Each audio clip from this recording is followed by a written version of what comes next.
Want to keep your dropshipping inventory accurate and avoid oversells? In this video, I will guide you on how to manage it efficiently. First, connect your store to an inventory management apps like DSORS. Now, these tools sync product availability in real time with your supplier stock, so you always display current quantities.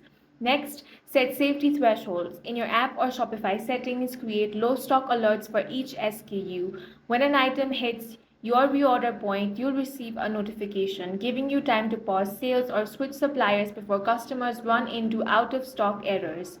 Then, audit your listing weekly. Compare your store's product pages against supplier catalog or CSV exports to catch any discrepancies. Update titles, description, and prices in bulk to reflect changes quickly. Finally, build strong supplier relationship. Ask for the lead time updates and preferred reorder quantities so you can plan promotions around reliable restock dates. Good communication prevents surprises when demand spikes. And that's all for this video. If you found it useful, make sure to hit the like button and subscribe for more videos like this.